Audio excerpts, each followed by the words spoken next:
Graça e paz, meus amados, nós vamos estudar hoje algo que eu acho que é muito importante para a igreja. Nós vamos estudar sobre a agradável comunhão que deve existir dentro de nossas igrejas, das nossas igrejas, e como nós, como cristãos, nós devemos proceder e agir. Você faz parte de uma grande família. E essa família é uma família que é fundamentada, tá certo? Foi idealizada por Deus. Então nós na nossa essência, nós temos o DNA de estarmos juntos, de estarmos pegados, agarrados como família. Então nós, como família, nós fomos idealizados com o DNA de Deus para que nós pudéssemos vivermos juntos e viver de formas apegados, agarrados. Eu diria para vocês, a palavra não é tão boa nesse momento, mas para vivermos aglomerados. Mas, infelizmente, nós não podemos fazer isso, mas nós estamos nos aglomerando remotamente, que a preço de hoje é mais tranquilo. Mas existem muitas pessoas que dizem, eu não gosto de viver em família, eu gosto de viver de forma solitária, eu não gosto de muita gente. Eu prefiro estar em casa, eu prefiro estar no mato, eu não me dou bem com muita gente, eu não me sinto bem, e a gente vai ver que tem muitas pessoas com esse perfil, mas eu diria para vocês, tudo bem, isso é uma decisão sua, mas essa não foi a maneira de como Deus idealizou para que nós vivêssemos. Queridos amados, lá em 1 Pedro 2:27, 1 Pedro 2:17 vai nos deixar bem claro que Deus quer que nós amemos uns aos outros. Irmãos, Deus aqui está dizendo, nas palavras que ele proferiu para o apóstolo Pedro, que ele não quer que a gente suporte, ele quer que nós vivamos uma vida em que a gente ama os nossos irmãos. Então não é, e vocês há de convir comigo, que suportar é até mais aceitável do que amar. Mas a leitura que nós tiramos daqui é que Deus quer que nós amemos nossos irmãos. Deus deseja que você faça isso mesmo, que você ame ao seu irmão como uma grande família. E eu vou dizer para os amados, aqui talvez possa chocar até algumas pessoas, mas esse versículo aqui não está se referindo à família de sangue. Está se referindo à família igreja. A família que Deus idealizou um dia quando ele resolveu criar a humanidade. Então, eu diria para você que viver em família, e aqui o texto está se referindo à igreja, talvez você vá achar isso muito chocante e talvez você não vá entender isso de primeira. Mas eu quero que você entenda o seguinte. Deus colocou em cada um de nós, como diz lá em Eclesiastes, a natureza da eternidade. Então nós devemos cultivar por demais a família eterna. A minha família que Deus me deu aqui, eu sei que ela é breve, tá certo? As nossas famílias, chega um certo momento que as pessoas falecem, as pessoas saem de casa, há famílias que há divórcios, há separações, e essa família, ela de alguma forma, ela se extingue num curto prazo de tempo. Naturalmente, a família de Deus, a família eterna, essa começa aqui, gente, e saiba vocês, elas não têm fim, elas vão para a eternidade. Daí a importância de nós, como crentes, começar a cultivar esses nossos relacionamentos, a nossa comunhão com os nossos irmãos aqui, porque essa nossa comunhão, ela não é só aqui, ela é para todos sempre. Então eu tenho que aprender a viver com os irmãos aqui. Aqui eu diria para vocês, é como se fosse um estágio. E a vida verdadeira vai ser a vida eterna, que eu vou conviver com vocês a vida toda. Então eu tenho que aprender a viver aqui na terra com os irmãos como se fosse uma família, amando as diferenças, vivendo com os irmãos apesar de todas as dificuldades. Deus nos fez diferente um dos outros. Cada um dos irmãos tem um comportamento diferente. Eu tiro aqui por caso, eu tenho 3 filhas, gente, mas eu não consigo ver um comportamento de uma sendo refletido na outra. Todas têm um pensamento diferente, têm uma forma diferente. Eu gosto de me vestir assim, eu gosto de me vestir assado, eu gosto de estudar desse jeito, a outra gosta daquele outro jeito. Então todos nós somos diferentes, mas nós temos que nos tornarmos unidos, viver em comunhão para que Deus possa nos tornar cada vez mais parecido com Cristo, para que nós possamos viver a eternidade de forma unida. Então, meus queridos amados, hoje eu queria tratar com vocês como conviver, como abordar, como trabalhar uma união agradável. Então, Deus quer que nós vivamos juntos também para compartilhar a vida. A Bíblia chama isso da experiência de comunhão. Muito embora a palavra comunhão hoje perdeu muito sentido, né? A comunhão significa, ou confraternização, geralmente significa uma atividade social. É a gente fazer uma festa na igreja e ali todo mundo vai, almoça, toma café, janta, todo mundo junto. Comunhão é uma diversão, talvez é isso, né? A gente se reúne como igreja, vai para determinado retiro, vai para o dia da família, ali a gente faz uma diversão, mas eu queria dizer para vocês que comunhão não é só isso. Isso faz parte da comunhão, mas o principal da comunhão não é isso. Nós precisamos, de fato, resgatar e entender o sentido da comunhão, o sentido da verdadeira comunhão que nós temos que vivenciar. Então, a ideia de comunhão, eu diria para vocês que tem um sentido bíblico. O sentido bíblico de comunhão é uma vida em comum.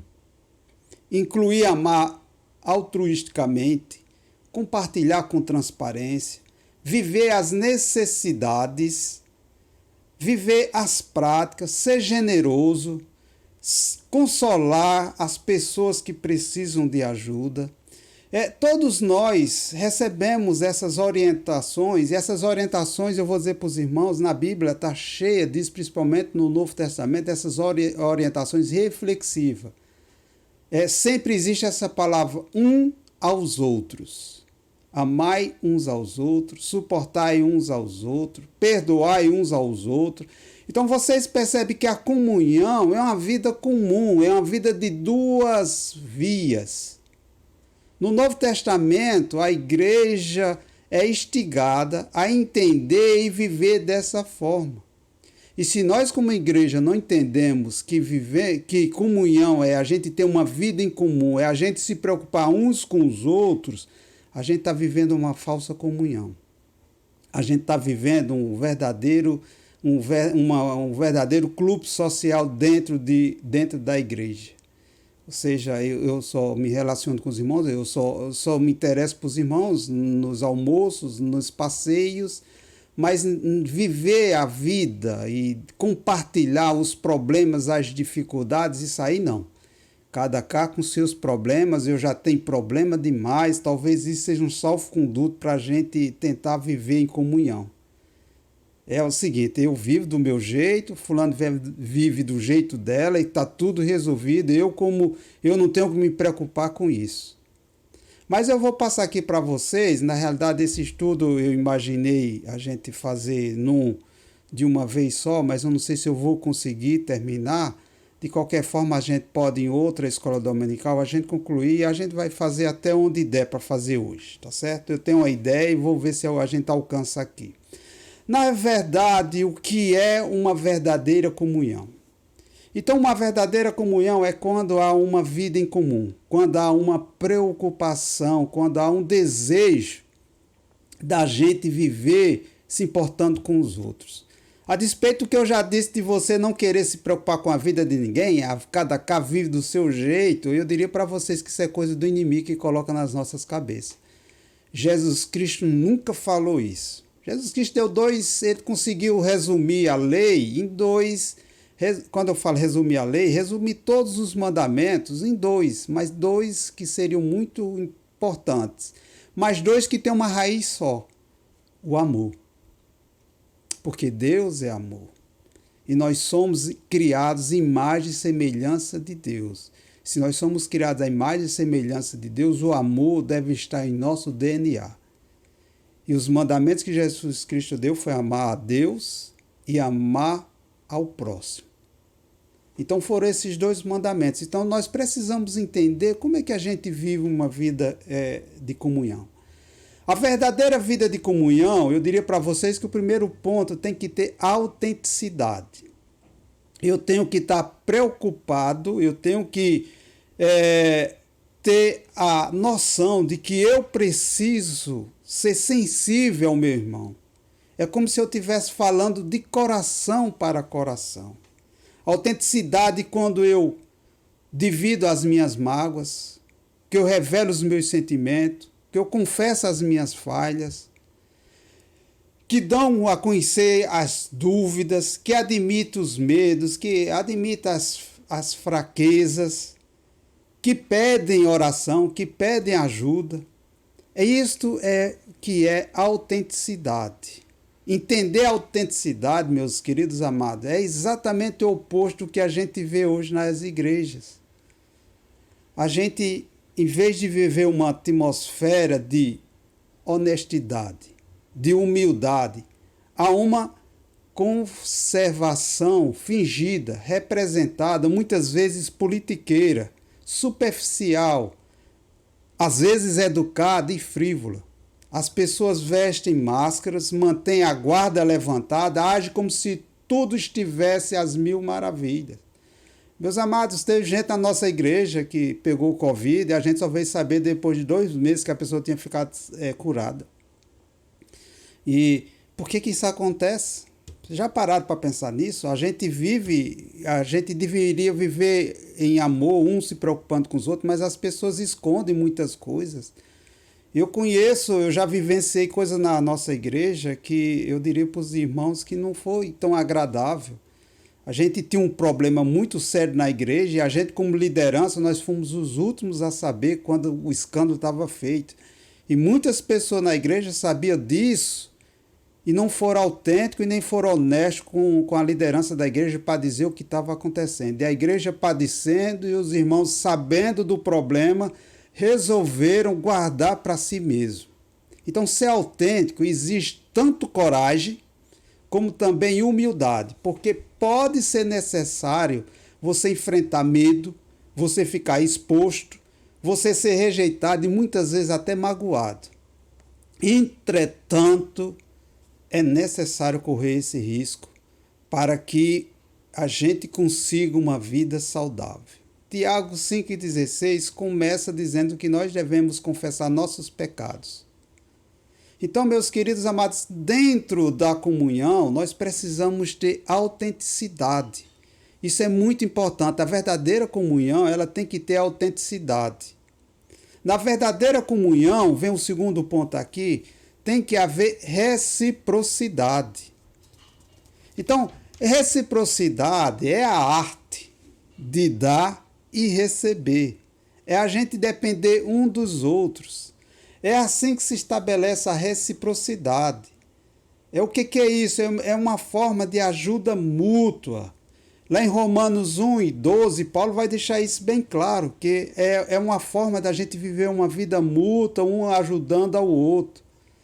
Eu diria para vocês que viver em comunhão não é fácil. E aqui a reciprocidade também não é um caminho fácil. Há sempre os percalços, há sempre os problemas. Porém, nós devemos nos esforçar para resolver e promover isso dentro da nossa igreja, dentro das nossas famílias. A reciprocidade, eu diria para vocês, que é a essência da comunhão. Então, nós como igreja, nós devemos sempre buscar reciprocidade. receber, dar, ajudar e ser ajudado. Então a gente tem que ter essa cumplicidade dentro da igreja. E a gente tem perdido muito do verdadeiro amor bíblico, porque a gente tem perdido alguns valores que a gente não deveria perder, que é o respeito e a preocupação com os outros, a preocupação com o irmão que pode estar passando problema, a preocupação em ajudar aqueles que precisam urgentemente da nossa ajuda. É a gente se alegrar com os que se alegram na nossa igreja. É um irmão que está se dando bem na vida, a gente se alegrar com ele. Mas o que a gente percebe, não na nossa igreja, mas o que eu percebo aí no mundão de meu Deus, como se diz, é que quando a pessoa está bem, começa a chegar os olhos gordos, as pessoas dizem, eu acho que aquele cabata está roubando. De repente o cara trabalha feito um condenado, é escravo do trabalho para conseguir alguma coisa. E de repente ele, assim, a sensação que as pessoas têm por conta de um pensamento egoísta e às vezes invejoso é achar que aquela pessoa está usando de meios desonestos para conseguir aquilo que ele tem na vida. Então, meus amados, a gente deve se alegrar, a gente deve chorar com os que choram, deve existir essa reciprocidade. Outro dia aqui em casa, uma das meninas teve um problema, porque era um problema, de certa forma, um tanto desgastante e grave, e eu diria para vocês, palavra não dava para ter. E a nossa filha ficou chorando, daqui a pouco estava todo mundo chorando ao redor dela. Então, esse sentimento não deve perpassar a nossa casa e também chegar até a nossa igreja. Talvez em casa a gente tenha mais essa afinidade, mas essa afinidade ela tem que ser recíproca, ela tem que sair das quatro paredes da minha casa e também alcançar os irmãos. A gente deve estar vivendo desta natureza, vivendo dessa forma. Então, eu tenho que ser autêntico, uma verdadeira comunhão tem que ter autenticidade, tem que ter reciprocidade. E eu diria para vocês que a verdadeira comunhão se encontra na compaixão. Eu diria para os irmãos, dar conselho ou oferecer ajuda eventual não é você ser compassivo, não é você ter compaixão. Compaixão, eu diria para vocês que é como se tivesse um sentido, um significado de sentir a dor do outro. É você ser empático com aquela pessoa, é você colocar no lugar dela. É um sentimento do qual a Bíblia nos manda nos revestir. Isso está lá em Colossenses 3:12. Lá em Colossenses 3:12, nós vamos ver que o apóstolo Paulo vai dizer isso. Vai dizer que, como povo de Deus, nós devemos ser compassivos, bondosos, humildes e manso e paciente. Então nós temos que ter essa noção de que nós precisamos disso nas nossas vidas, no nosso cotidiano. É imprescindível num relacionamento, sabe por quê? Porque nós precisamos satisfazer duas necessidades que os psicólogos, que os estudiosos dizem do ser humano, que é a necessidade de ser compreendido. Quando eu sou compassivo, quando eu tenho compaixão, eu sou mais sensível ao outro, eu consigo entender o que o outro está passando, a dor do outro. Então, os dois aspectos seriam ser compreendido e ter seus sentimentos confirmados. Tá certo? A gente precisa muito disso, meus amados irmãos. E a comunhão, eu diria para vocês, neste aspecto, ela se qualifica, eu diria, de um nível menos profundo para um nível mais profundo. A comunhão pode ser até a comunhão de colaboração, tá? Eu estou lá, o irmão está precisando de alguma coisa, eu chego junto. A comunhão pode ser no estudo da palavra de Deus. De repente nós estamos aqui, nós estamos em comunhão, porque nós estamos estudando a palavra de Deus. A comunhão também no serviço. Às vezes a gente está evangelizando, a gente está num projeto missionário, a gente está fazendo a obra de Deus, então nós temos que ter comunhão, nós temos que estar unidos, nós temos que ser um corpo só para fazer um determinado momento. Por outro lado, eu tenho a comunhão que vem no sofrimento. É este nível que se alcança quando nós somos compassivos. Quando as pessoas estão sofrendo e a gente está lá junto delas. Eu agradeço muito os irmãos no momento que nós passamos por aquele sofrimento com a minha mãe e vocês estiveram presentes, recebendo mensagem, você estava orando, perguntando. E isso é a verdadeira comunhão cristã, quando a gente se preocupa, quando a gente vai atrás, quando a gente quer ajudar. Eu lembro que algumas irmãs da igreja se dispuseram a ficar lá com minha mãe durante as noites para dar uma folga a gente, para que a gente pudesse suportar aquilo que a gente estava fazendo, porque tinha tanto o cansaço físico como também o cansaço mental que nós vivíamos, aquela situação de verdadeiro estresse. Então, meus amados, nós temos que ter, numa verdadeira comunhão, a compaixão. Nós temos que encontrar essa compaixão que deve existir para que nós possamos viver de forma unida, como Deus quer que nós sejamos. Deus se importa tanto com sua igreja, meus irmãos, que Ele deu um parâmetro para a gente do que seria a comunhão, do que seria a unidade. E o nosso padrão de unidade, eu digo para os amados irmãos, que seria o quê? A própria Trindade. É a união, todos juntos ali com um objetivo só. Então, esta é a nossa régua. Vocês percebem que a régua não é tão baixa, né? Nós precisamos realmente do poder de Deus, do poder do Espírito Santo para alcançar isso. Eu preciso do poder, mas eu também preciso me dispor, estar sensível e querer ter essa atitude na minha vida. O quarto ponto que eu diria para vocês aqui de uma verdadeira comunhão seria encontrar misericórdia. A comunhão, meus queridos amados, acontece quando a misericórdia triunfa sobre a justiça. A misericórdia, eu diria para os amados, que ela conduz o perdão. Não há cobrança. Veja só, nós às vezes metemos os pés pela mão contra um irmão, contra uma determinada situação, e nós, por sermos falhos, por termos nossas dificuldades, nós somos falhos por natureza. E nós precisamos de ter misericórdia um dos outros. Por um determinado momento, eu agi de forma errada.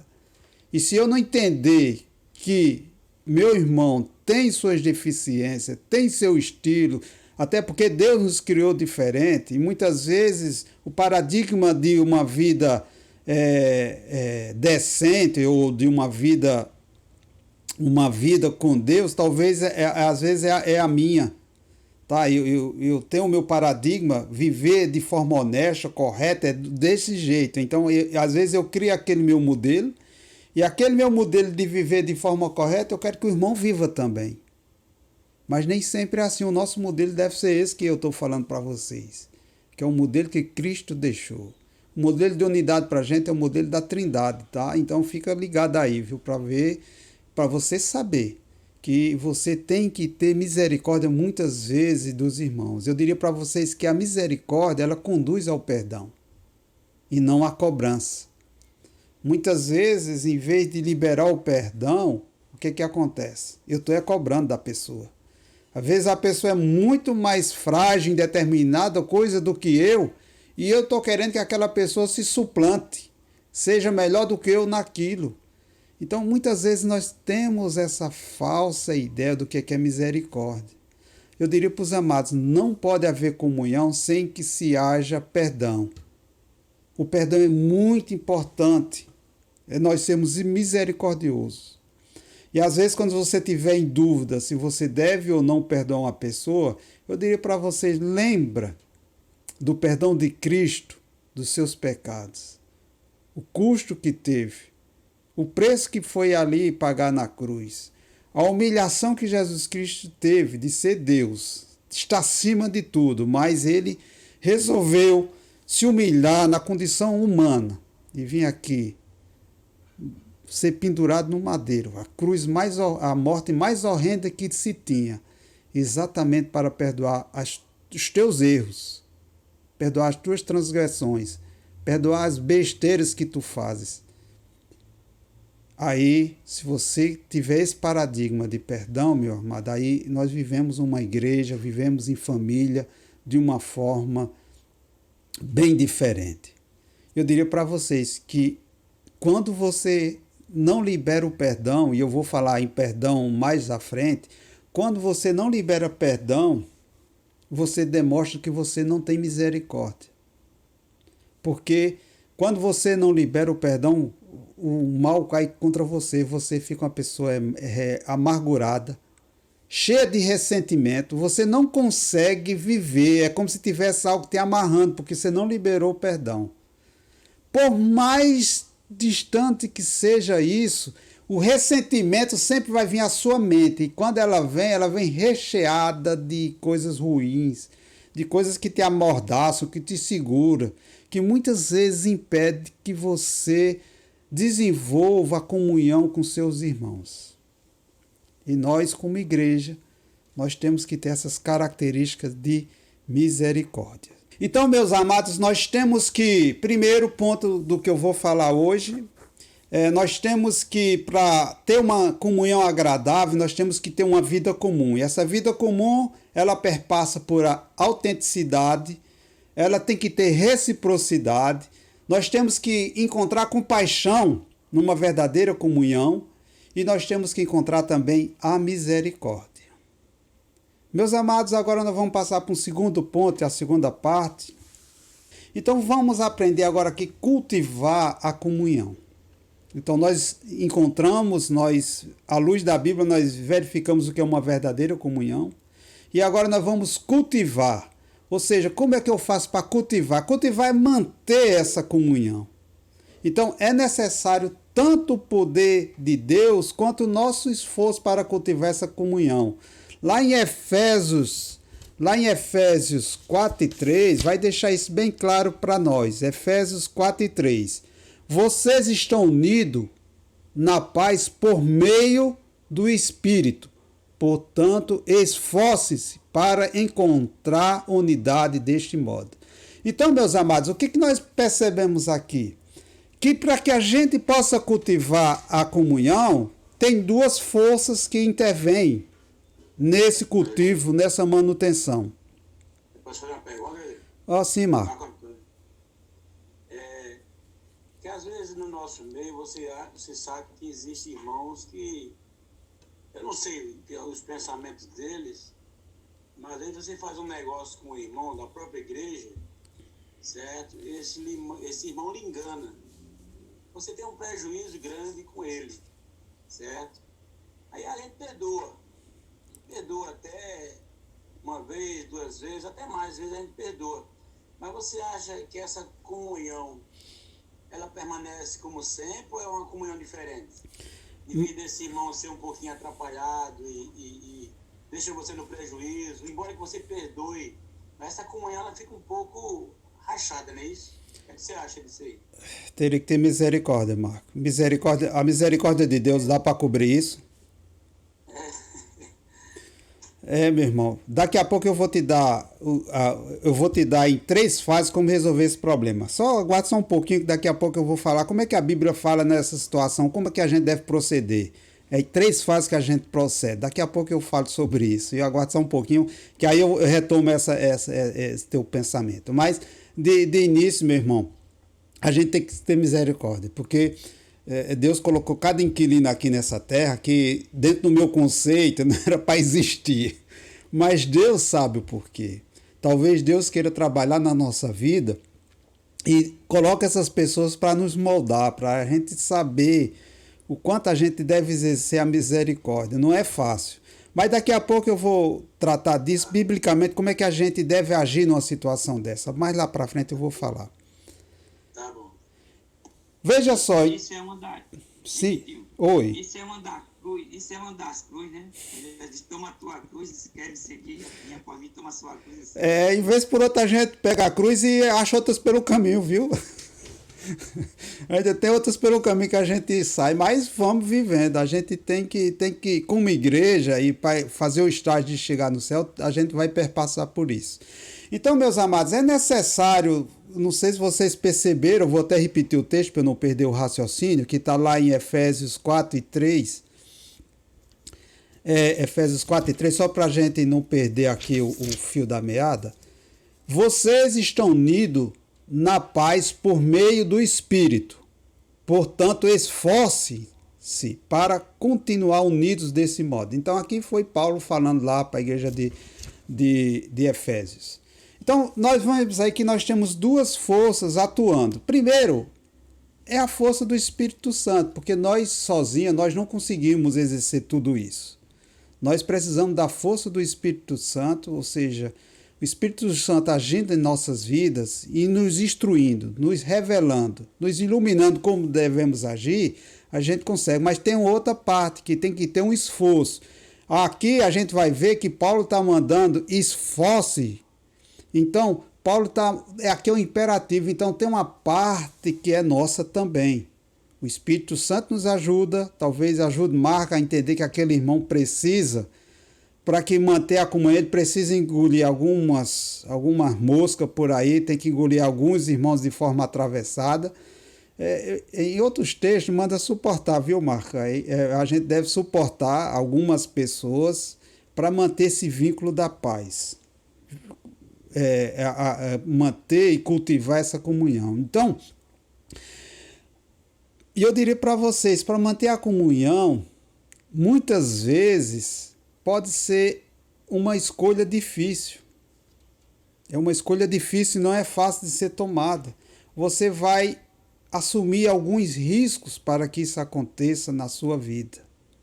Então, para cultivar a comunhão, primeiro, exige sinceridade. Nós temos que ser sinceros. Às vezes é muito mais fácil permanecer em silêncio e deixar que as pessoas ao nosso redor se prejudiquem por si próprias, ao invés de falar a verdade. Meus irmãos, eu acho que isso a gente tem até um mantra. Olha, eu não quero, mais ou menos assim, não nesses termos, mas a gente tem uma coisa que a gente utiliza de forma errada. A gente até faz o uso muito dessa expressão. Em briga de marido e mulher, ninguém mete a colher. É de fato. Em alguns aspectos, daqui a pouco a gente pode esclarecer isso. Mas, assim, eu não estou disposto a me meter na vida dos outros. Muitas vezes as pessoas... não é ele que escolheu isso para ele mesmo, deixa ele fazer do jeito que ele quiser. Então, eu como irmão daquela pessoa, eu como parte da família dele, e ainda por cima, veja só, irmão, vocês é parte de uma família que vocês vão viver juntos. Vocês não, eu também vou, viu? Nós vamos viver juntos a eternidade. Então aí eu me arrogo do jeito, deixa ele vai escolher do jeito que ele quiser. Mas Paulo está dizendo aqui na Bíblia, a mensagem de Deus para nós, que a gente deve nos esforçar. Eu não posso ver meu irmão se prejudicar e achar que está tudo bem. Eu tenho que intervir, eu tenho que falar. Então, muitas vezes isso acontece. E a gente tem que ter, meus irmãos, entretanto, essa atitude deve ser uma atitude amorosa. A Bíblia manda falar a verdade, mas essa verdade em amor. Paulo, lá em Efésios 4 e 15, ele diz que a palavra sincera é sinal. Paulo diz que a gente deve falar de forma amorosa, carinhosa com os nossos irmãos. Salomão vai dizer que a palavra sincera é sinal de amizade verdadeira. Então, porém, quem é sincero não precisa ser rude. Você às vezes é sincero, você às vezes fala coisas duras, mas sem ser rude, sem ser agressivo.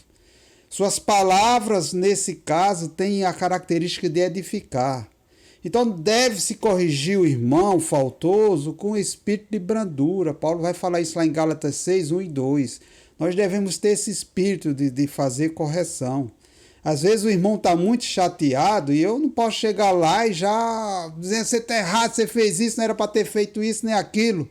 Às vezes a gente está cheio de problemas, você comete um vacilo e você fica se martirizando, e a pessoa, em vez de lhe aconselhar você não fazer aquilo, vai lhe acusar. Eu não disse, se você fizesse isso, você ia se arrebentar e vai trazer tudo à tona. Então veja só, a sinceridade pode provocar conflitos, mas se a sinceridade, se as palavras são feitas de forma branda, com carinho, com amor, com zelo na hora de tratar com aquela pessoa, então ela tem um efeito totalmente adverso daquilo que você está imaginando. O medo de que isso aconteça pode gerar, veja só, quando isso está na nossa vida, nós ficamos com esse medo de muitas vezes corrigir uma pessoa. Esse medo acontece e pode gerar dissimulação, fingimento, pode criar um ambiente de desconfiança onde floresce a fofoca. Então, é esse aspecto, veja só. Se a gente sabe que o irmão está passando por problema, está cometendo alguma coisa, fazendo alguma coisa errada, e eu não procuro ir até aquele irmão e orientar, aí, meus amados irmãos, quando fica isso, a gente, quer queira, quer não, nós temos um pouquinho da nossa língua, daquele frenesinho de ficar falando. Daqui a pouco a gente vai dar vazão para que a fofoca aconteça. Em vez de eu tratar com o irmão, eu vou dizer daquele problema que não é meu, eu vou contar para outra pessoa. E daí a pouco a gente tem a fofoca generalizada dentro da nossa família. E eu digo para os irmãos, a Bíblia reprova essa atitude. Por outro lado, a franqueza não é a permissão para você dizer o que você quer, onde você quer e da forma que você imagina. Existem os modos corretos de fazer as coisas, de repreender, de corrigir o irmão. As palavras impensadas, ditas de forma errada, mal colocada, pode ferir. Mas Deus manda a gente repreender de forma adequada, com palavras que sejam edificantes. Irmãos, vocês podem até achar assim, e eu digo para vocês, Deus tem trabalhado muito comigo na minha vida, de tentar buscar cultivar isso. Eu digo para os irmãos, alguns dos irmãos aí podem estar até achando, isso aí é uma viagem. Esse homem está no mundo da luz, isso não é para nós não. Mas eu digo aos irmãos, este é a forma como a Bíblia diz que nós devemos agir para cultivar a comunhão. Primeiro passo é a gente ser sincero. É a gente chamar a pessoa a atenção, chamar o nosso irmão a atenção, de forma educada, de forma proativa, de forma amorosa, para que ele não cometa aquilo. Mas é bem provável que as pessoas, quer queira, quer não, elas podem sair na defensiva. Mas o seu papel você fez, tá? Você fez seu papel, você orientou e a pessoa fez isso. Meus irmãos, outro dia uma pessoa na igreja chegou para mim e me deu um conselho, assim, de uma forma tão bem dada, que eu estava fazendo algo que eu achava que estava correto. Mas depois que eu vi a perspectiva daquela irmã que chegou para mim e me chamou a atenção que eu só foi depois que eu vim entender que ela tinha me chamado a atenção. Aí eu mudei minha postura diante de determinadas situações. Nós devemos agir dessa forma, meus amados. E isso, para viver o vínculo da paz, do amor e da comunhão, exige sinceridade. E essa sinceridade ela deve ser praticada dentro da igreja sem subterfúgio, mas de forma carinhosa. Porque se nós não formos sinceros, a gente vai abrir a porta da fofoca dentro da igreja e isso pode ser muito prejudicial para o reino de Deus. Então veja só, para cultivar eu preciso de sinceridade e eu preciso também de humildade. E essa parte aqui, meus irmãos, é muito difícil. A gente tem a ideia de que humildade é negócio de pobre, de rico, de feio, de bonito, é nada. A humildade, ela pode, todas as pessoas, quer queira, quer não, tem algum problema com humildade. E eu diria para você que a mais eficiente força destruidora da comunhão é o orgulho. Porque ergue muros entre as pessoas, enquanto a humildade ela gera pontes. Eu tenho um amigo lá da universidade, ele está passando alguns problemas e não é porque ele tenha dinheiro, nem porque ele seja o bambambam lá da nossa área de estudo e de pesquisa, não é por conta disso. Mas ele está passando um problema seríssimo por conta de orgulho. Eu sempre digo a ele, rapaz, isso é orgulho que você está passando, você tem que ser mais humilde. Se você não for humilde, você vai criar muros entre as pessoas. Se eu não for humilde, e outras palavras assim, se eu não for sem vergonha, eu vou criar muro entre as pessoas. Se toda pessoa que me fizer mal, fizer alguma coisa, eu for criar um muro entre aquelas pessoas, daqui a pouco, meu amigo, eu vou estar entre quatro paredes, isolado. E eu não sei, esse meu amigo, ele está parecido com isso. Ele criou tantos muros que ele está cheio de paredes e está passando problemas difíceis. Daqui a pouco aflora problemas psicológicos, problema de relacionamento, vem doenças somáticas a partir dessa. Por quê? Porque em vez de criar pontes com humildade, eu ergui muros.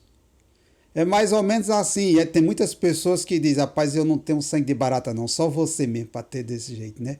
E a pessoa vem dizer isso como se fosse uma virtude para ela. E como se fosse algo errado quem tem, digamos assim, o sangue de barata, como se diz no popular. Meus queridos, nós precisamos dessa humildade.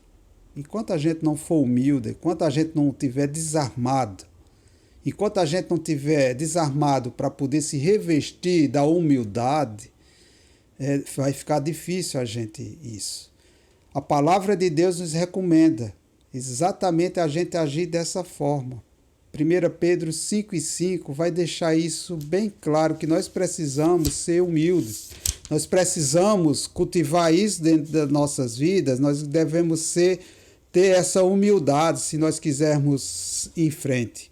Pedro diz aqui, sejam todos humildes uns para com os outros. 1 Pedro 5:5. Sejam todos humildes uns para com os outros. Interessante que você pensa, não é só você não, todos, aqui tem uma reciprocidade na humildade, e nós temos que ter essa visão bem definida, nós precisamos disso.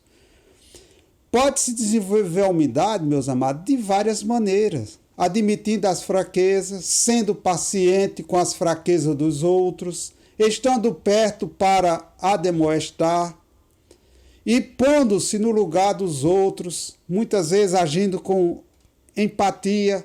Então, para eu desenvolver a humildade, eu tenho que ter todas essas características. E se eu não tiver, aí fica difícil para eu manter o vínculo da paz, da comunhão que deve existir entre os irmãos.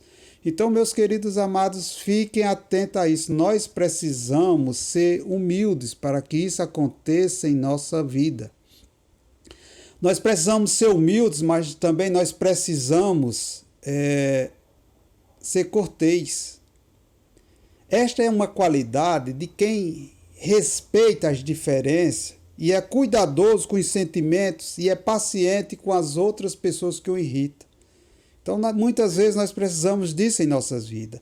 Há sempre uma pessoa difícil entre nós, mas elas representam uma oportunidade para a gente desenvolver a cortesia, porque a cortesia é um teste para a nossa comunhão. Humildade é uma qualidade, é uma característica. E a qualidade das características, eu exercito isso na minha vida, e quando eu começo a exercitar, as pessoas veem. Ninguém vai dizer que eu sou humilde. Não adianta. Isso é besteira, isso é balela você dizer que é humilde. Você tem que mostrar com seus atos. Tá certo? Os seus atos. Agora você tem que saber quais são os atos de humildade. Então você tem que admitir suas fraquezas, você tem que ser paciente com as outras pessoas, você tem que estar aberto quando uma pessoa chegar para lhe corrigir, tá? Você tem que ser empático, às vezes você tem que se pôr no lugar do outro, e muitas vezes a gente se está naquele pedestal e a gente não quer descer de lá. Meu sarrafo é esse, meu nível é outro. Ah, não, é porque eu sou doutor, eu estudei a vida toda, eu sou o bambambam. Mas que nada, rapaz. Vez por outra, os alunos na universidade, eu aprendo muito com meus alunos, né? Coisas que eu não sabia. E dali, não é porque eu me arrogo, porque eu sou... tem todos os títulos que se pode ter da vida acadêmica. Não é isso. Mas porque eu estou aberto a correções E eu presto atenção e eu sou aberto para o que as pessoas me dizem, e aí eu faço os filtros. Tá certo? Então isso é muito importante na nossa vida. A humildade, Marco, não é você dizer que você é, tá? Não, as pessoas têm que ver isso em você. Eu diria para vocês que a humildade é uma ação. Ser humilde é um verbo, é a ação de você ser usado, tá certo? Meus irmãos, falta só 2 pontos, eu já vou encerrar aqui. Esse é um assunto, meus amados, que para mim falar é muito bom. Agora, a viver isso dentro do nosso conceito, dentro do nosso mundo, dentro da nossa perspectiva de comunhão, viver isso não é fácil, porque nós estamos cheios de preconceitos, nós estamos cheios, eu diria nem preconceito, nós temos, além dos preconceitos, nós já temos alguns conceitos formados. E esses conceitos formados, eles atrapalham muito a gente entender a perspectiva de Deus. Mas assim, só fazendo um spoiler do próximo, do que eu vou falar ainda acerca disso, para a gente restabelecer essa comunhão quebrada, que seria o próximo, só um spoiler que eu vou fazer aqui, as cenas dos próximos capítulos, né, que a gente assistia antigamente. A Bíblia fala que a gente deve fazer isso em 3 fases. Se isso estiver acontecendo, primeiro a gente tem que primeiro orar a Deus para que resolva esse problema, tá? Depois a gente junta um irmão e vai tratar com aquela pessoa. E depois leva o caso à igreja. Se a pessoa está ali prejudicando, está fazendo isso, a gente leva a coisa à igreja para tentar resolver. Aí se a igreja não resolver, se essas 3 fases não resolver, não resta outra coisa, a não ser a gente afastar do convívio e tratar essa pessoa de outra forma, tá? Também não é a gente pegar e jogar essa pessoa ao léu e deixar ela toda, mas a igreja deve usar os mecanismos bíblicos para fazer isso. Meus irmãos, só para eu finalizar aqui, bom, eu falei da cortesia, que nós precisamos respeitar as diferenças das pessoas. No nosso meio tem muitas pessoas difíceis, pessoas que estão entre nós que não são fáceis, então nós temos que ter a cortesia de saber lidar com essas pessoas. Se a gente não souber lidar ou conviver com essas pessoas, a gente vai ter um problema. Agora, tudo isso que eu estou falando para os irmãos, isso deve ser uma visão geral da igreja. Não basta só a liderança da igreja ter essa visão. Todos têm que ter essa visão, que quando todos os irmãos da igreja têm essa mesma visão, fica mais fácil. Agora, se tem irmão que vê de um jeito, outro irmão que vê de outro, aí fica difícil. Então, nós temos que exercitar, nós temos que trabalhar isso na nossa comunidade, de forma que a gente possa ter uma visão, pelo menos alinhada, não unânime, porque nem Cristo conseguiu unanimar, mas pelo menos a essência nós devemos ter. A essência que nós devemos viver uma verdadeira comunhão e que nós devemos buscar e manter essa comunhão. Então, nesse aspecto aí, exige sigilo. Um ambiente seguro, um ambiente carinhoso e confiável, as pessoas geralmente se abrem. E é preciso aprender a viver desta forma.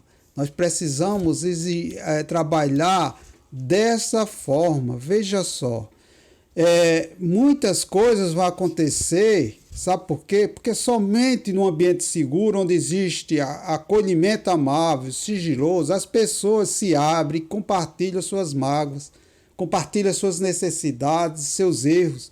O sigilo não significa ficar em silêncio enquanto nosso irmão peca, mas saber do que aquilo que ele está fazendo pode ser ruim para ele e pode respingar também na comunhão com a igreja.